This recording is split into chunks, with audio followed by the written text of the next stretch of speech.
Assume there's an AC circuit like this. R, XC and EMF functions are given to you. Okay. First thing I want you all to do is write the equation for current as a function of time. Do that. And next, calculate time period of the current function. Okay. And see, current function, EMF function, they'll all have the same time period because omega will be same for all of them. If angular frequency is same, frequency will be same, time period will be same. Calculate that. And third, at t is equal to half the time period, okay, calculate exactly what is the power dissipated by the resistor.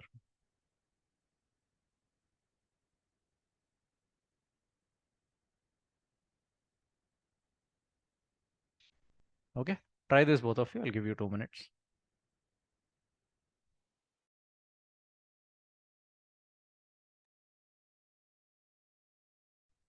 Any answer for current as a function of time?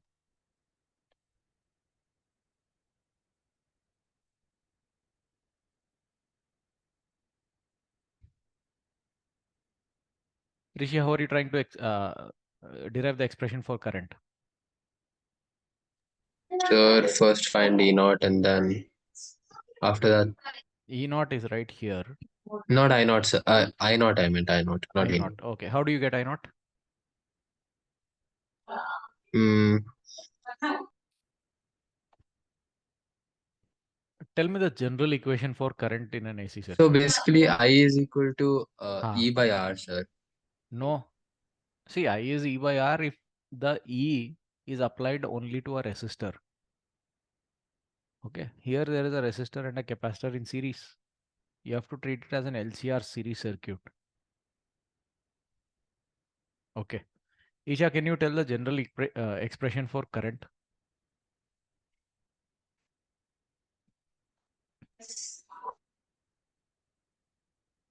In AC circuits, how to get current equation from EMF equation?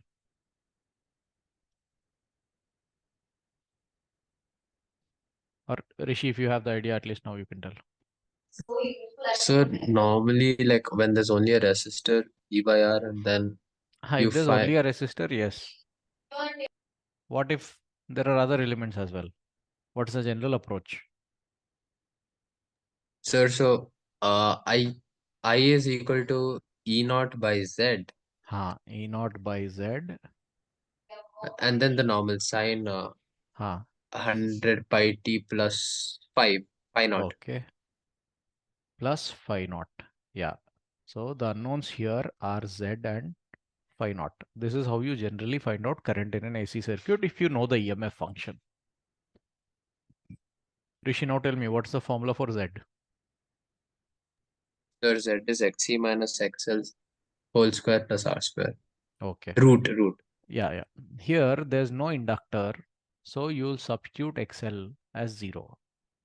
Then XC minus XL is 0, need not write. Whole square plus R square. This becomes 50 ohms. That's the impedance of the circuit. Okay. And Rishi, any formula for phi naught?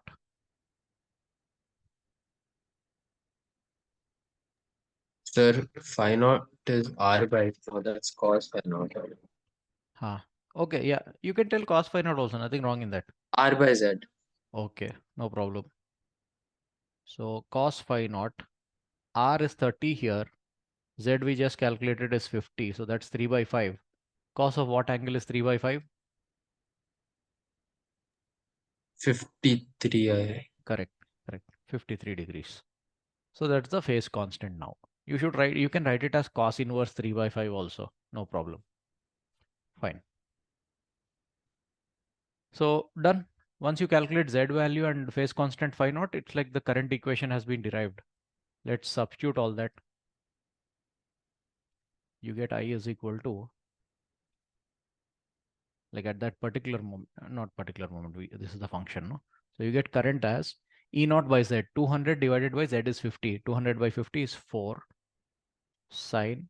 Write the phase of the EMF function as it is. plus the extra phase you have is 53 degrees. Okay, no problem. That's the current function. Isha, can you tell me how to calculate the time period of this function?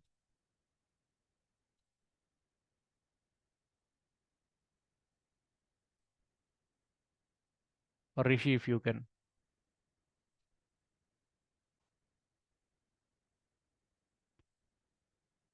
This is an alternating current.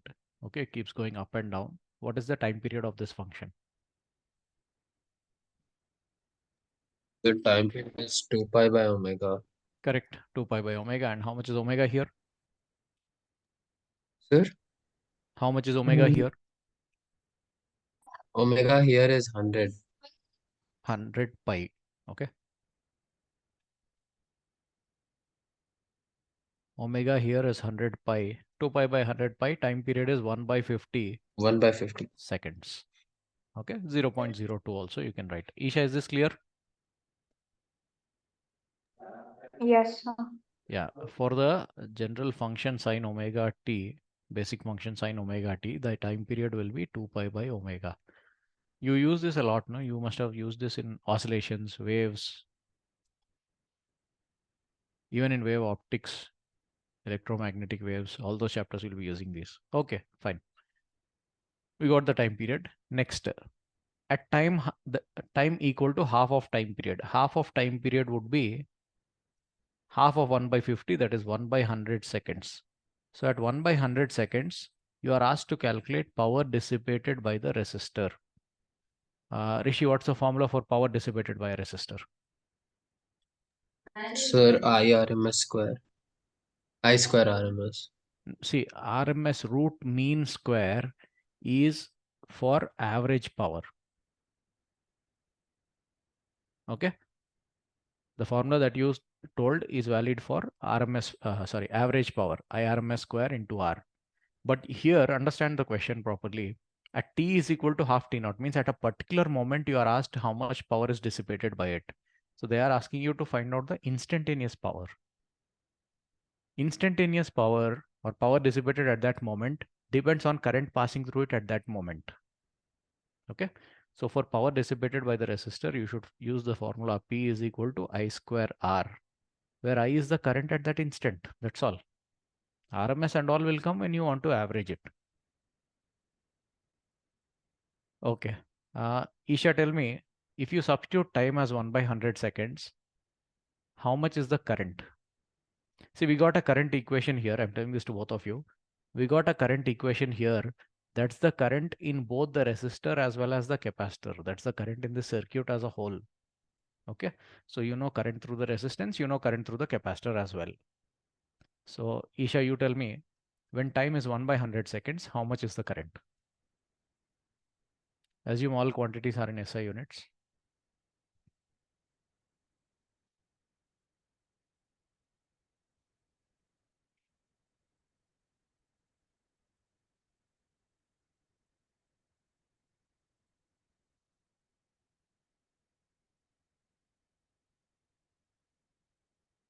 Just substitute time as 1 by 100 in the current equation.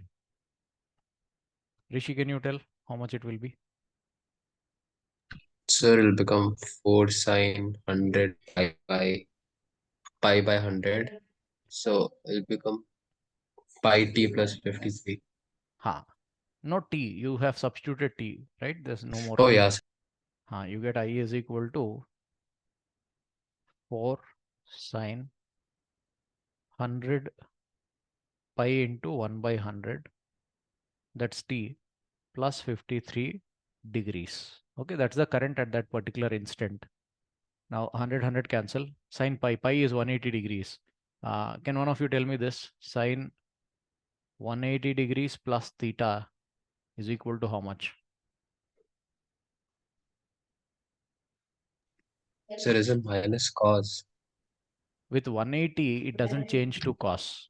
If it's odd multiples of 90, like 90, 270, so on, then sine changes to cos. If it's 180, it won't change. But 180 plus theta takes it to the third quadrant. Third quadrant, sine value is negative, so it becomes minus sine theta. That's all. Okay. So the equation changes to minus 4 sine 53 degrees. That's the current at that moment. Isha, is this part clear? Yes, sir. Okay.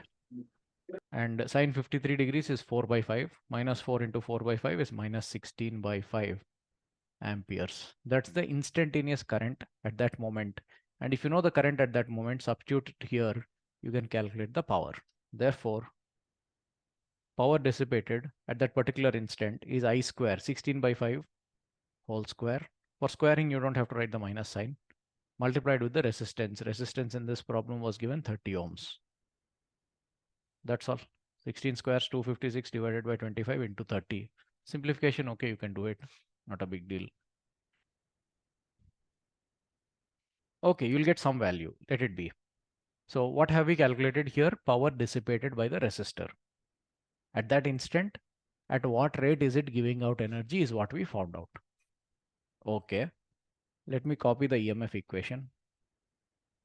200 sine 100 pi t. Okay, I'll write it here.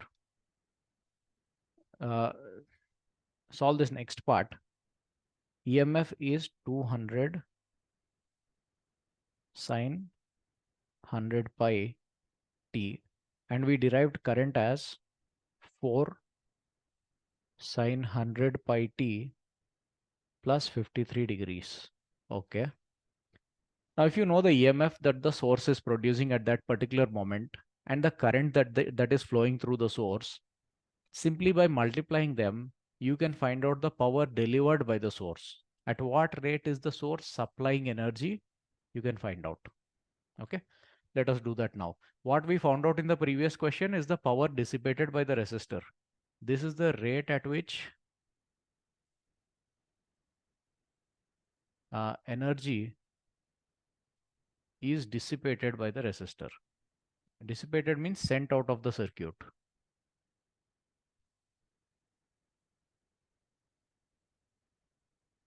Now, power delivered by the source, if you want to calculate,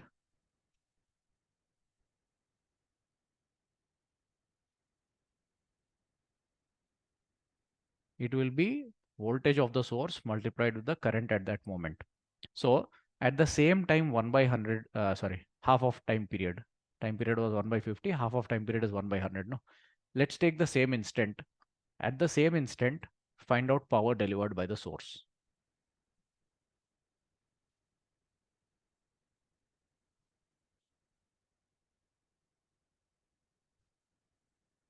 Calculate this quickly, both of you.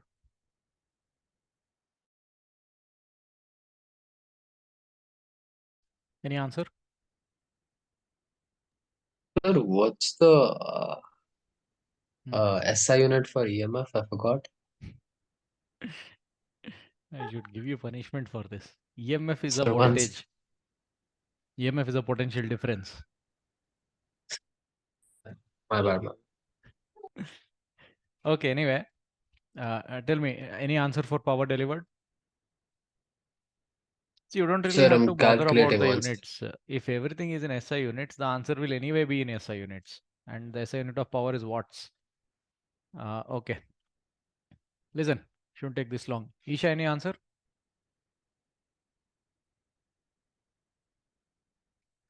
Fine. Substitute T as 1 by 100.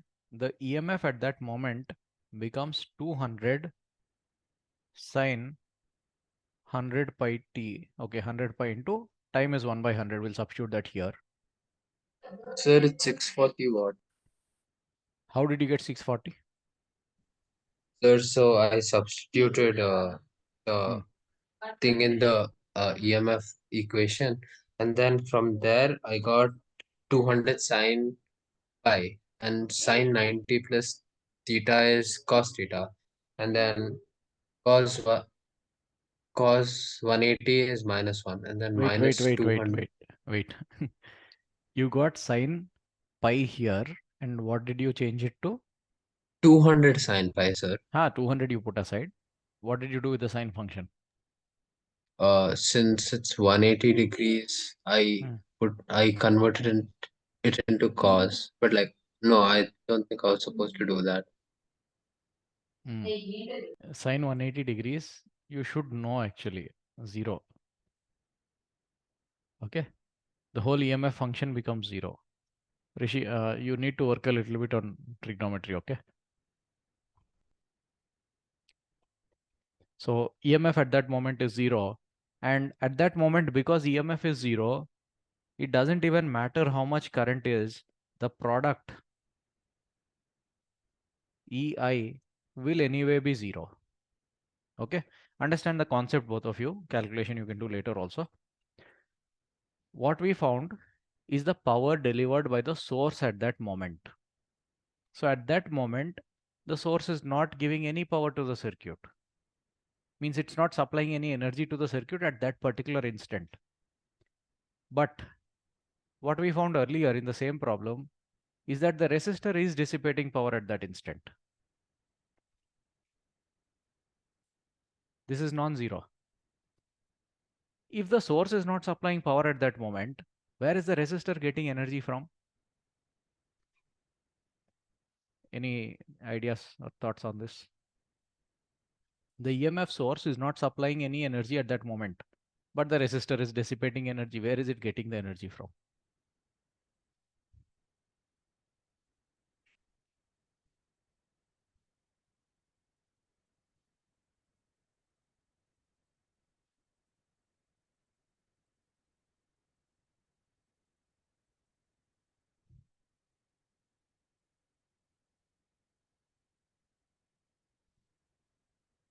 Okay, what all are there in this circuit that was given to you?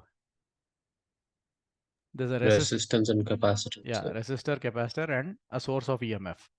Now at that moment, 1 by 100 seconds, the source is not supplying any energy to the circuit. At that particular instant, it's not supplying, but the resistor is dissipating. Where is it getting the energy from? The only other possibility is the capacitor. Okay, and I told you this. Capacitor and an inductor also, had it been there, they store energy and they give it back to the circuit. Okay, in an AC circuit, capacitors and inductors, they store energy, give it back to the circuit. They store energy, give it back to the circuit. That cycle will keep happening. Okay, so at that moment, the capacitor must have been supplying energy which the resistor is wasting or dissipating. Let us check that also. Let us check how much energy the capacitor is supplying at that moment. Okay, can any of you come up with an idea to calculate the energy supplied by a capacitor at a particular instant?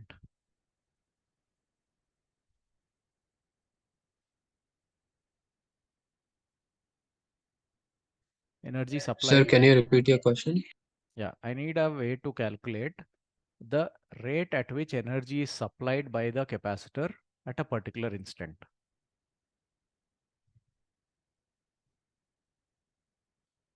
Rate of change of energy in the capacitor is what we want.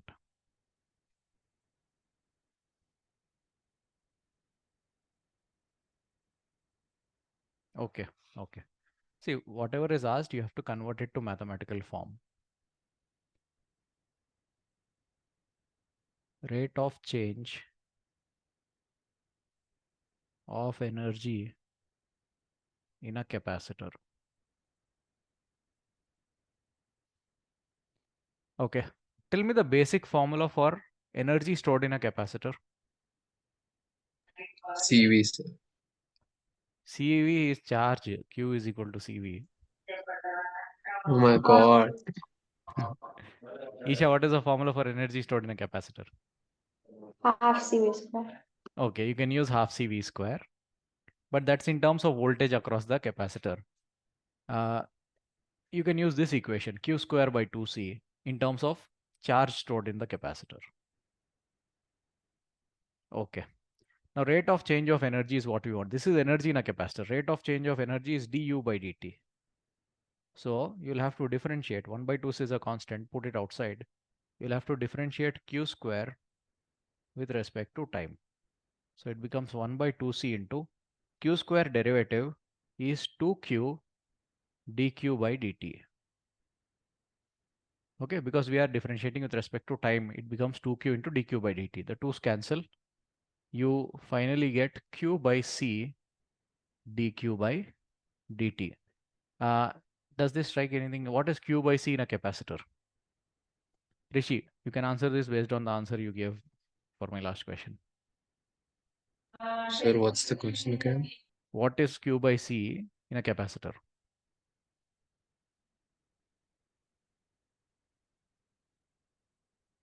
V, sir. V.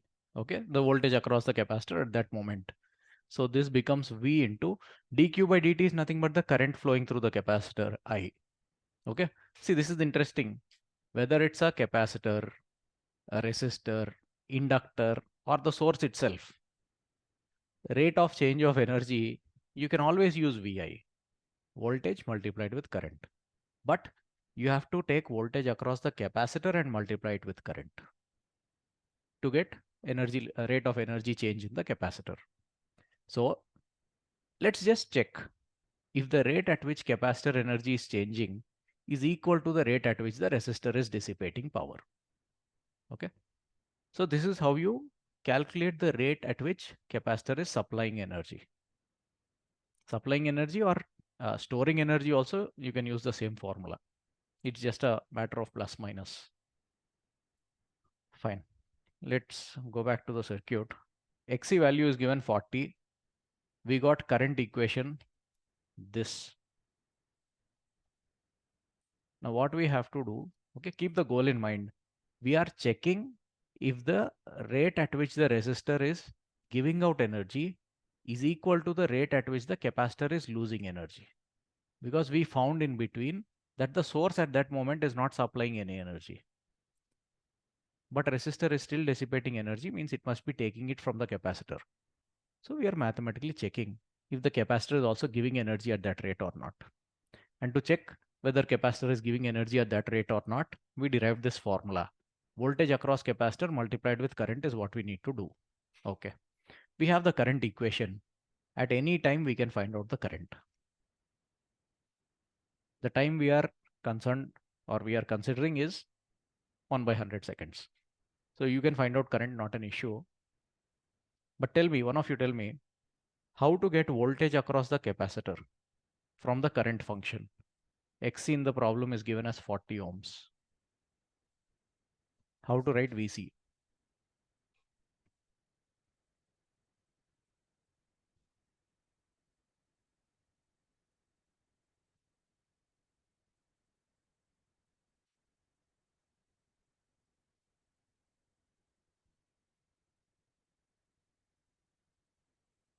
Rishi, Sir, if you, I not yeah, I not XC correct. sine Huh. phi minus pi by 2.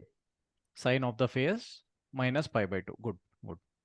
So I naught is 4 into XC is 40. 4 into 40 is 160. Sine. Write the phase of the current function as it is. 100 pi t plus 53 degrees. And across the capacitor, the voltage will be lagging the current. So minus pi by 2. Good. Okay. Now that we have the current and the voltage across the capacitor, we just have to substitute the given time and multiply them to get the rate of energy change in the capacitor. Let's do that. We want to take a time of 1 by 100. So when time is 1 by 100 seconds, the current changes to 4 sine. Time is 1 by 100, then it becomes pi plus 53 degrees. And we kind of already calculated this, I think, in case of a resistance. Yeah, it is minus 16 by 5 ampere. Same current will be flowing through all the elements since there's only one loop. So minus 16 by 5 ampere is the current through the capacitor also. Next, voltage across the capacitor at that moment, it will be 160 sine. In place of time, we are going to substitute 1 by 100. 100 and 1 by 100 cancel. You get pi plus 53 degrees minus pi by 2. Now pi is 180 minus pi by 2 means 90. So this becomes 160 sine 90 plus 53 degrees. Okay, Rishi, you can answer this if you want. What is sine 90 plus theta? Cos theta.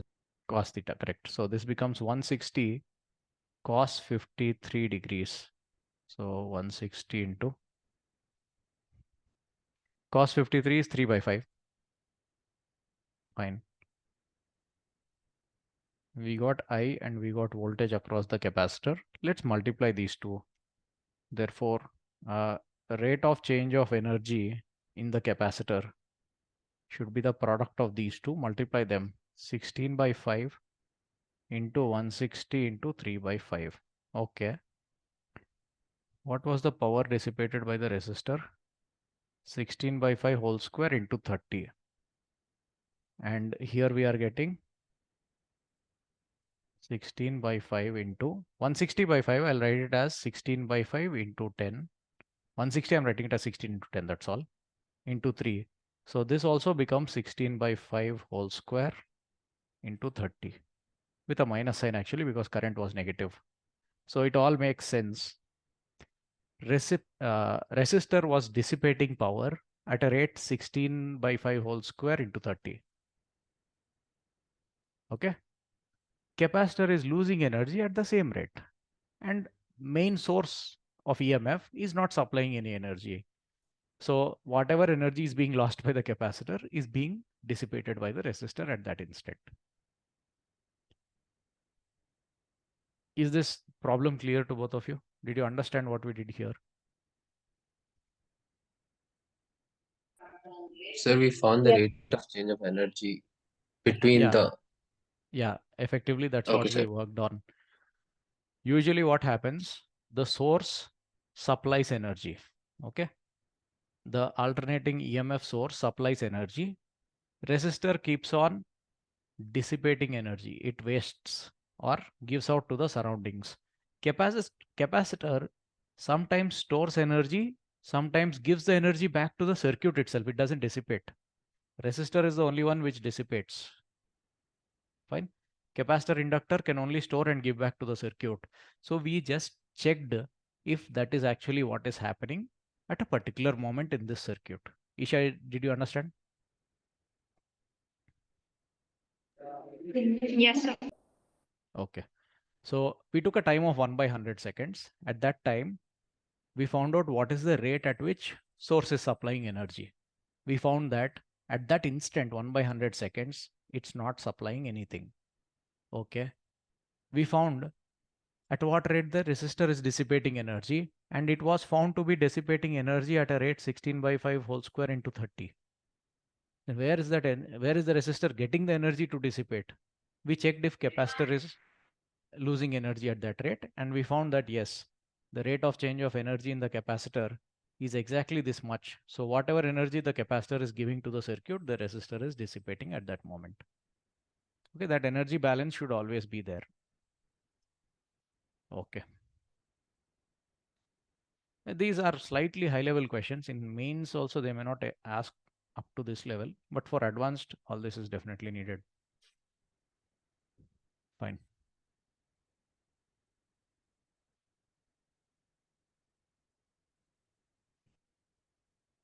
One of you quickly tell me, in an LCR series circuit, what's the condition for resonance?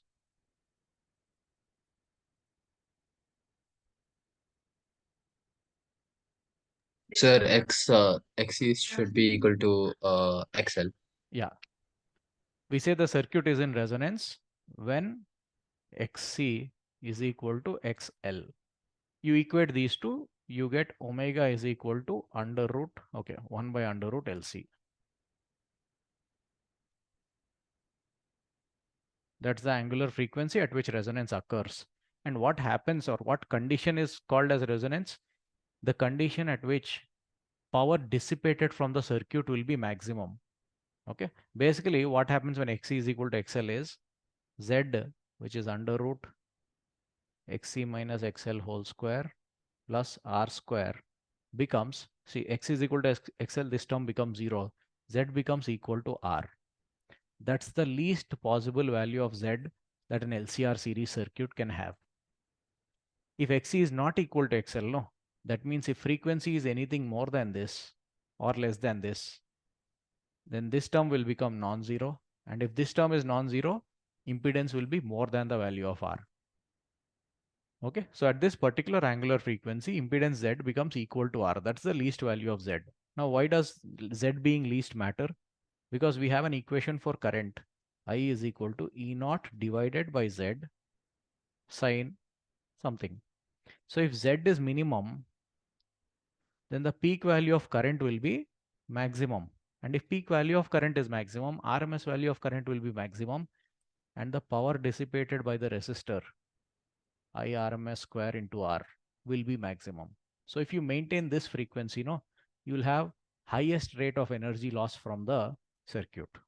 That condition is what we call as resonance. Okay.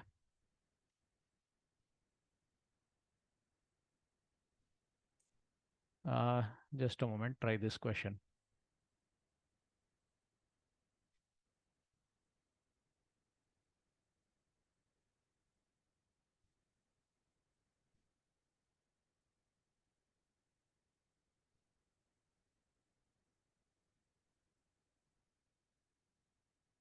Yeah, solve this quickly.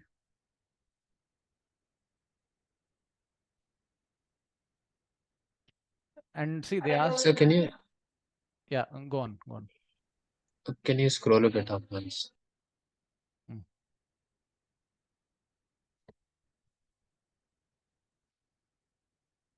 Yeah. Okay, sir. Okay. Yeah. See, in this question, they are asking the power dissipation in the circuit is how many watts. They didn't specify a particular instant. Exactly at what time they want, they didn't specify. So it means they are referring to the average power. Okay. Try this.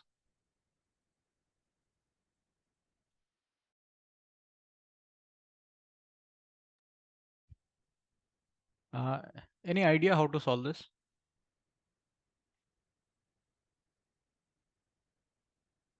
They have given you XC. They have given you resistance. Only these two are there. That means XL is 0. And they have given the peak value of EMF E0. They are asking you what is the average power dissipated.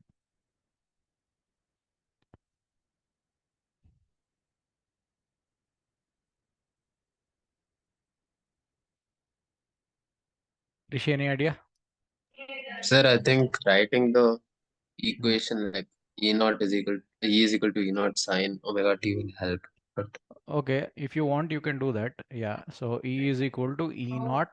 Let's just take the phase as sine omega t. After that,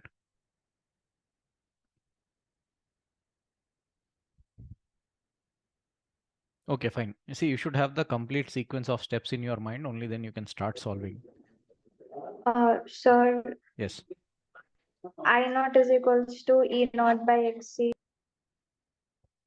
I naught equal to E naught by XC.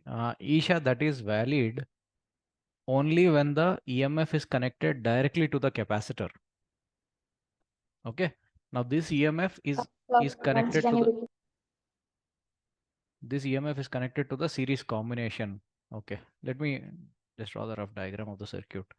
There's a capacitor, there's a resistor, and an alternating EMF source is connected. So this is what is known to us. Okay. We don't know the individual voltages across the capacitor resistor. So, okay, see, let's think in reverse. What you are asked to calculate is average power. One of you tell me the formula for average power. What all do you need to know to calculate average power?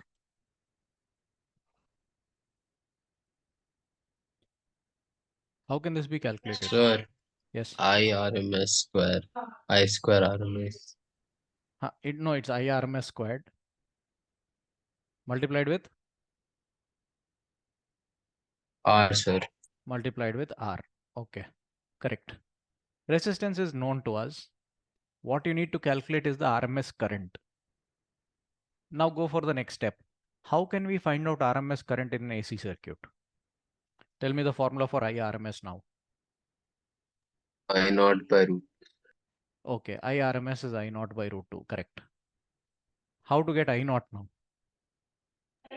First, we have to find the equation in terms of time. See, you don't always have to find out equation. Just to get the peak value, you don't need the entire equation. In the peak value, how do you, in the equation, how do you calculate I naught? Oh, E naught by Z. And then Correct. we calculate Z and then, yeah. Correct. And E naught is given to you in the problem. Last thing you need to calculate is Z and then substitute in reverse. What is the formula for Z? XE minus XL whole square Whole plus square R plus R square square to under root 2. Yeah, there's no XL here. So it simply becomes XC whole square plus R square. So get Z, then substitute here, get I naught, then substitute here, get I RMS, then get the power, average power dissipated. Okay. So 2 minutes, sir, I'll solve it. No need. See, now that the procedure is given to you, you can just substitute and do the calculation later. Okay. Let it be. And Isha, the idea you suggested is for power dissipation. What did you say? Okay, you didn't answer for power dissipation. You gave answer for I naught. You said I think it is E naught by XC. Fine.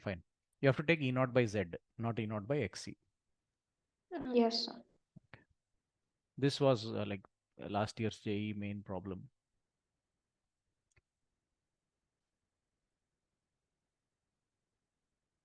Next, let's try another question like this.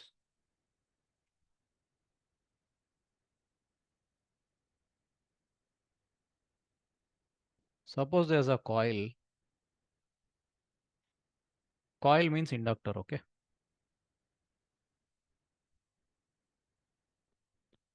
Connected across or connected to an AC source.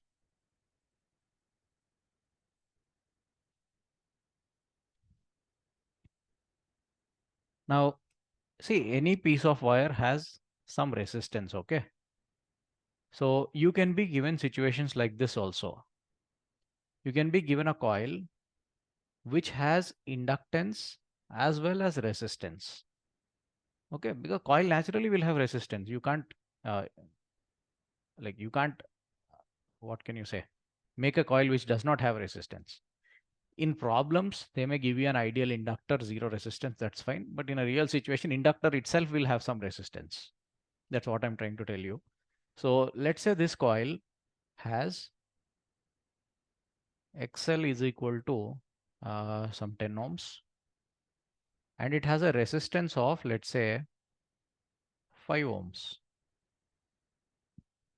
When the EMF applied is, say, 100 sine 100 pi into T.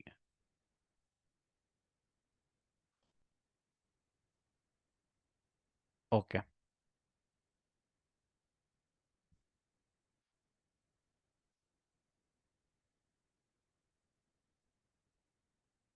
Now, if I ask you to calculate current in this circuit, what will you do? The coil itself has resistance. If you are asked to calculate current, what can you do?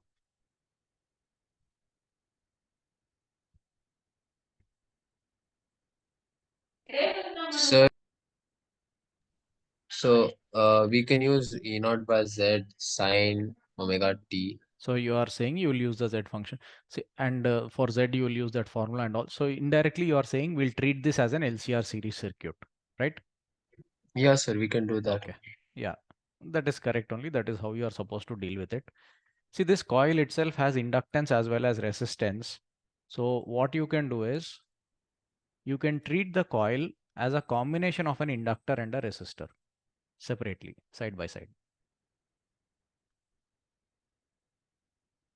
So just that's the idea that I wanted to tell you both. So in the circuit, whatever happens between these 2 points, you can call these points as A and B.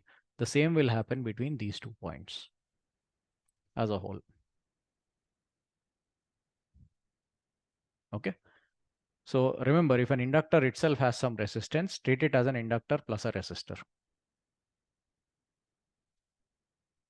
And then you directly apply the concepts that you learned in AC circuits. So this itself, the inductor itself can be dissipating heat now, because if inductor has resistance, then on its own it will dissipate heat. They can ask you how much is the heat or power dissipated and such things. Once you find out RMS current, you can tell how much is the power dissipated. Okay.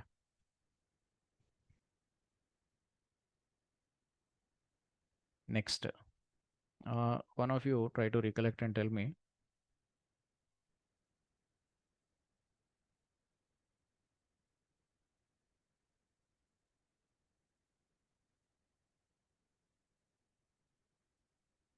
Suppose there is a circuit like this, RC circuit basically, connected to a constant voltage source, DC source.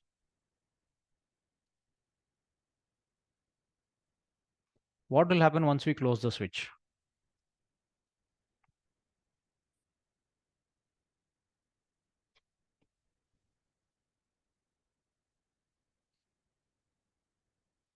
Sir, there'll be a current flow. How much current, and will it always flow? Like, explain further.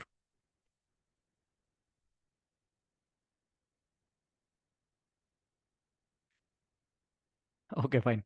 See, once you switch it on, what happens? The positive terminal, it will start flowing. I mean, current will start flowing. Initially, capacitor is not charged. Okay, and an uncharged capacitor behaves like a wire. That is what I wanted you all to recollect. Uncharged capacitor behaves like a wire. So initial current in this circuit will be E by R itself. But but as time passes, what will happen? The capacitor will start developing a charge, positive on this side, negative on this side.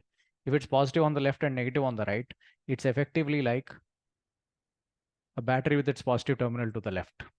Okay. Now the main source here is trying to drive current this way, clockwise, but the capacitor will then start trying to drive current anti-clockwise. It will start opposing. We know this. Once some charge is deposited on the plate of a capacitor, it opposes the next charge that is going to get deposited on it. So current gets opposed. So what will happen? Initial current is E by R, I initial. Current decreases, eventually it becomes zero. Once the capacitor is fully charged, the current becomes zero. We had derived the charging equation for a capacitor also. I is equal to E by R into E power minus T by tau.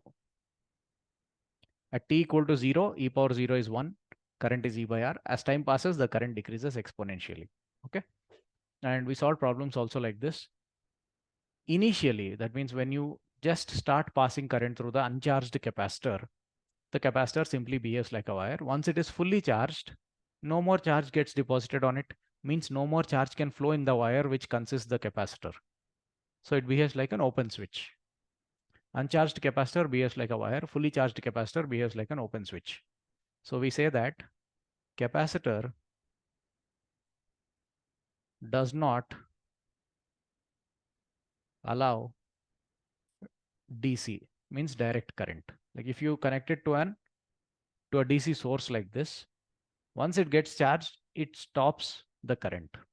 Okay, so capacitor does not allow DC. But the same capacitor,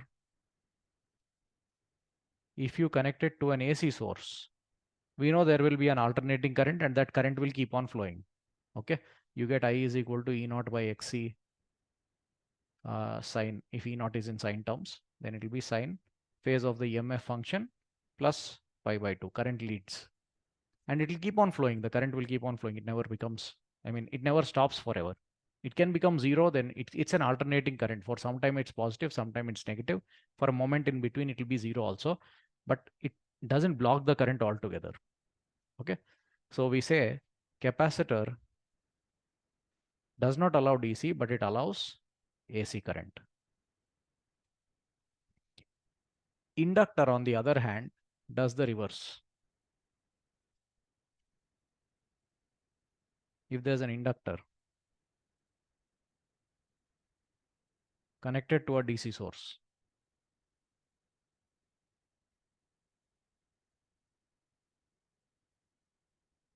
close the switch. Initially, before the switch was closed, the current is zero. The moment you close the switch, suddenly current tends to increase. Current tends to become E by R.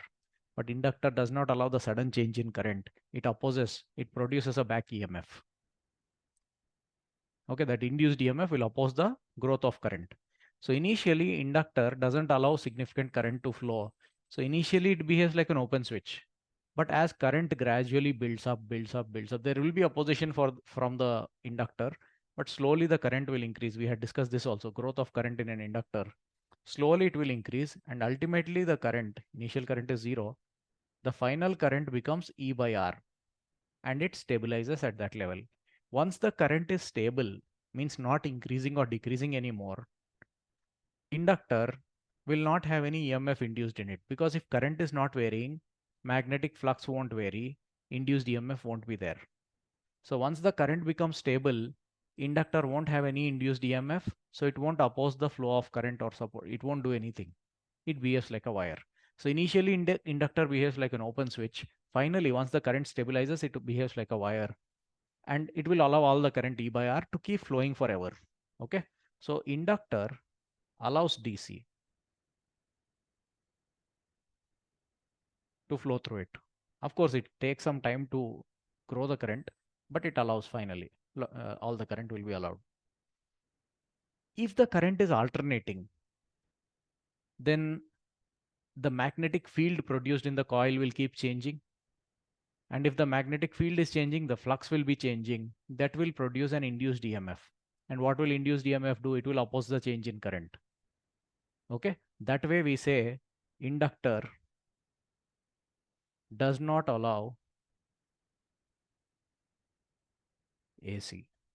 Okay, it opposes alternating current, because if current keeps changing frequently, there will always be induced EMF in the inductor, and induced EMF opposes the change in current.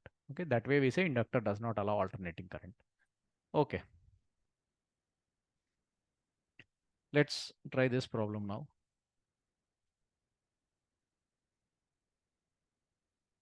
Read the question thoroughly, and once you understand, tell me what you understand from the problem. What is given and what is asked. So when a coil is connected across a 20-volt DC supply, coil means inductor. Keep that in mind.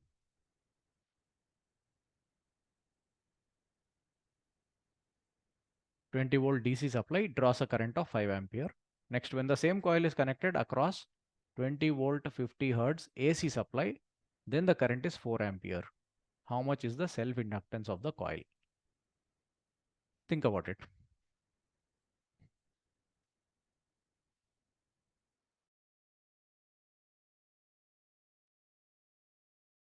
Okay, any idea how to calculate or see, self-inductance is L.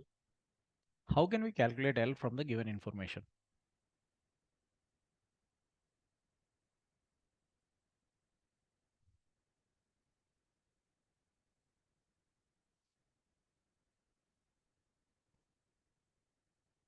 All right, let's go statement by statement. When the inductor coil is connected across 20-volt 50 Hertz. Okay, not even statement by statement. We have to go term by term. 20-volt 50 Hertz AC supply. When you are given information like this,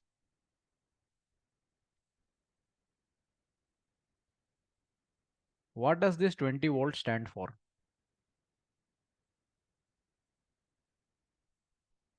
AC supply means alternating voltage. So in case of an alternating voltage, if you are given information in this form, what does the 20 stand for?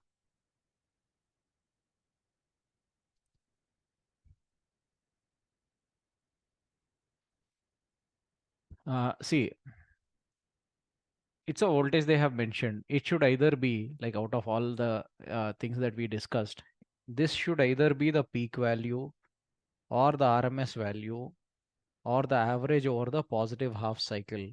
But when they are specifying a particular value for an alternating voltage should actually be a function. But when they are specifying a particular value, it means it's the effective value of that function. Now, tell me, effective EMF of an alternating EMF means this, this, or this.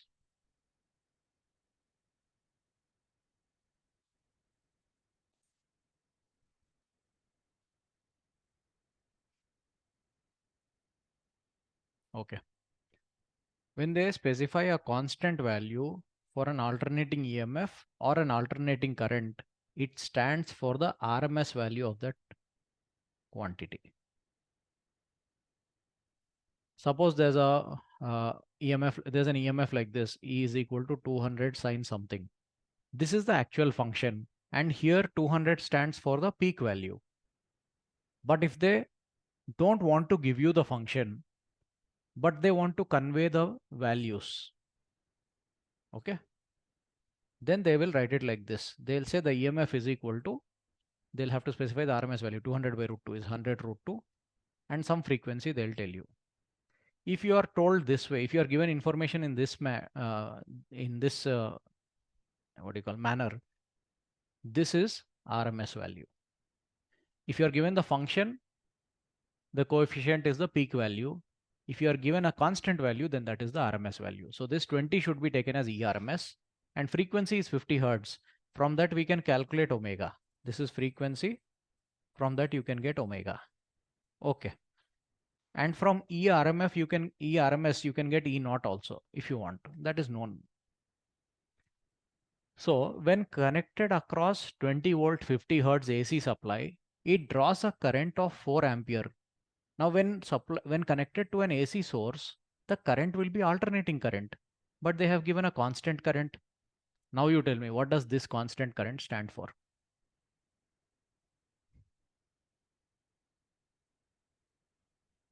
What does it mean?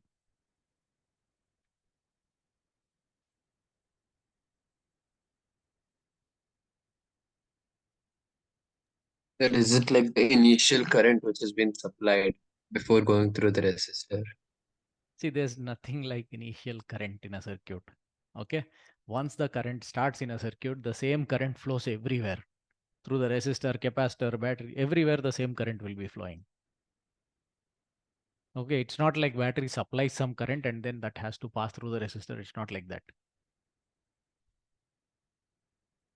So an alternating source, if you connect across an inductor, it should produce or give rise to an alternating current, but they have given a constant value. What could that constant value mean?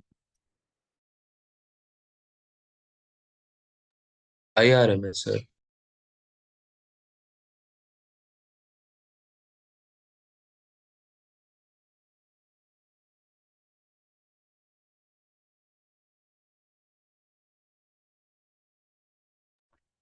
Yeah, Rishi, what did you say? Is it IRMS? Yes. For a variable function, okay, be it current or voltage. Okay, instead of the variable, if they give you a fixed value, you know it's supposed to be variable, but they give you a fixed value, it means it's the effective value of that function. So 4 ampere is the effective current, which is nothing but the RMS current. So they have given you omega, they have given you ERMS from which you can get E naught. They have given you IRMS from which we can get I naught also. 4 ampere here is IRMS. Okay. There's only an inductor here. Can we get L value from this, inductance from this? So I'll write here what all we know. We know I naught, we know E naught, and we know omega. Can we calculate inductance from this?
Okay, fine.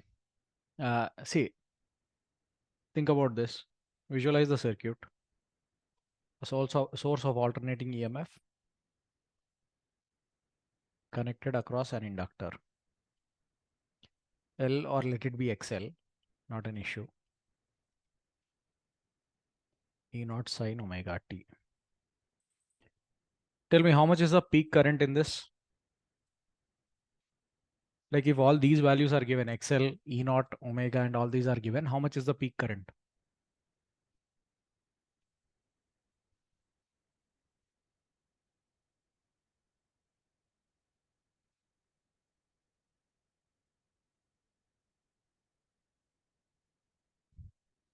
You should be very comfortable with all this. Sir, I is E naught by Z. There's only an inductor. There's no R, there's no C. Then how much will Z be? What you said is correct only. I naught is E naught by Z. That's fine. How much will Z become if there's only an inductor?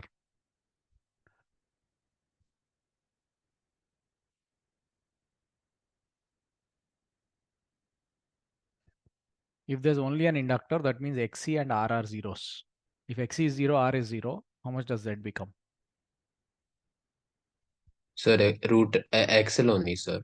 Yeah. So how much will I naught be?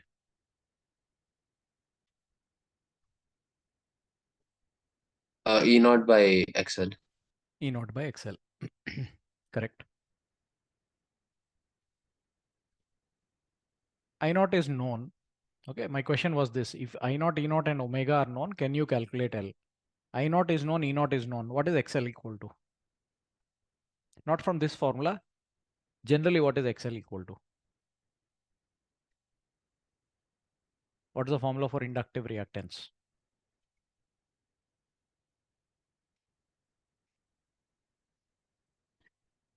XL is L omega. So if omega is also known, you will be able to calculate inductance L. Okay. But there is a catch here. They said when an inductor is connected across a DC supply, the current is 5 ampere. And when it is connected across AC supply, the current is 4 ampere. Why did they have to give information about the DC supply then? When from AC, if you are able to calculate, why did they have to tell you anything about DC?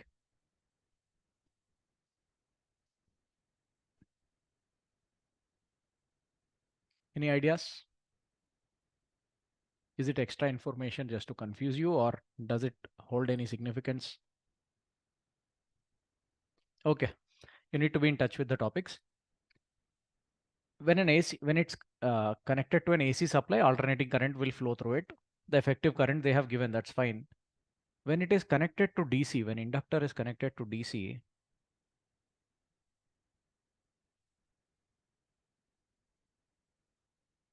suppose it's like this. We know the current equation. Sorry, not E, it should be I. We know the current equation in an inductor. I is equal to E by R, growth of current in an inductor. So E by R into 1 minus E power minus T by tau. At T equal to 0, the current will be 0. Slowly it will stabilize and final current will be E by R in the inductor. Okay. But where is R? I didn't draw that here. If there's a resistor and you find out the growth of current, the final current through the inductor will be E by R. If there's no resistance at all, if it's an ideal inductor, no, infinite current will flow through it. Ideal inductor is just like a wire. Okay. So it's like connecting a battery to a wire. Infinite current will flow due to heat. The battery will get drained immediately. Okay. So if there is an inductor and a resistor, then the final current will be E by R. Now here in the problem, they said that when connected across a DC supply, means constant voltage supply, like a battery, it draws a current of only 5 ampere. It doesn't draw infinite current. It draws only 5 ampere. From this, we can understand that the inductor has some resistance. It's not an ideal inductor. Okay. So that's why I told you this before. If an inductor itself has some resistance, then treat it as an inductor and a resistor separately. So here, when the coil is connected to a DC supply, it's drawing a finite amount of current, means there is some resistance. So the first statement is given for you to understand that it's not an ideal inductor, it's an inductor resistor combination. Okay. When the DC voltage is 20, when DC voltage is 20, the current is found to be 5 ampere. From this, what can we say? We can say that the resistance is 4 ohms. Okay. Now you have to use the second statement. AC supply drawing current 4 ampere. Now you can't treat it as a pure inductor with an AC supply. You have to treat it as an inductor plus a resistor connected to the AC supply.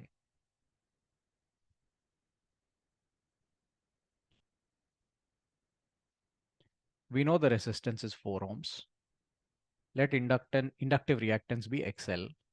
And EMF, we know the peak value is 20 volts and the frequency is 50 hertz. So I'll just write what all we know. E naught is known, frequency is known, so omega is known, and resistance R is known. And we know the current also, IRMS. IRMS in this case was given 4 amperes. So you can get I naught also, not an issue. What you now need is XL, and from XL you have to calculate L. That's the problem. That's the question. Okay. Now I naught is E naught by Z. I naught and E naught are known, you get Z first. And Z is under root XC minus XL whole square plus R square. There's no C here, there's no capacitance, but there's an inductor and a resistor. It becomes XL square plus R square. Z is known, R is known. You'll get XL, and then XL is equal to L omega gives you the L value. Okay. So this is a very interesting question actually. And it's quite common to get questions like this. So when a coil is connected to DC supply, a certain finite amount of current is flowing through it. That means the coil has some resistance.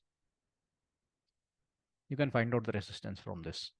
And then when the same coil is connected to AC source, they have given the other values. So even though they are saying it's only a coil connected to AC source, you have to treat it as a coil and a resistor connected to an AC source.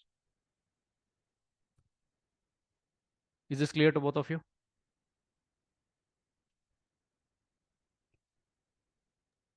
Yes, sir. And see, you can understand, right? You should be in touch with the entire topic, only then you can solve problems. So what happens when they are connected to DC sources, you need to know. What happens when they are connected to AC sources also, you need to know.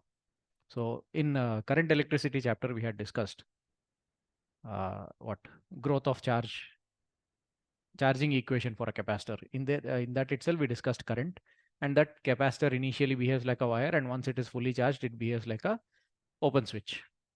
And then in EMI, electromagnetic induction, when we talked about inductor, we discussed behavior of inductor. Initially how it behaves, finally how it behaves. So that charging capacitor equation, charging, discharging, and inductor current growth and current decay equations, those are very useful actually. Very important also. Okay, let's try another question. This seems to be a much simpler one. These are all previous JEE mains problems. Some are tough, some are easy. The final question paper you get will be a mix of different levels of difficulty. Okay, try this problem, both of you. I think this can be solved directly. Think carefully and solve.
Any answer?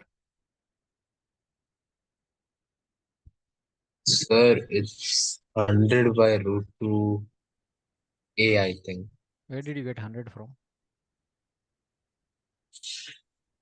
Sir, from the 110. Okay.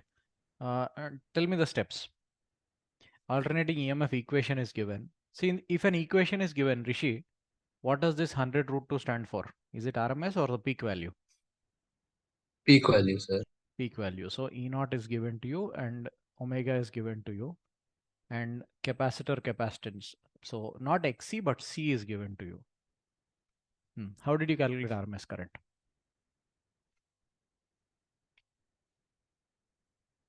Sir, so since XL is also not there, Yeah, there's no XL and only, resistance. yeah, so there's only one. So I naught will be E naught by XC.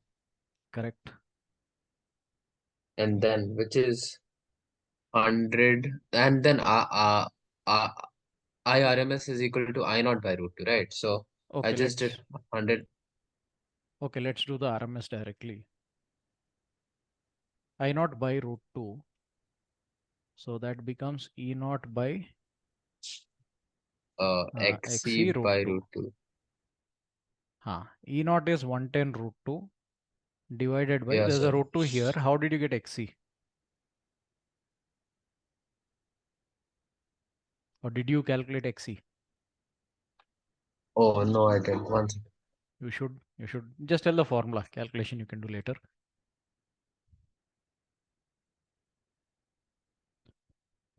What's the general or basic formula for XC?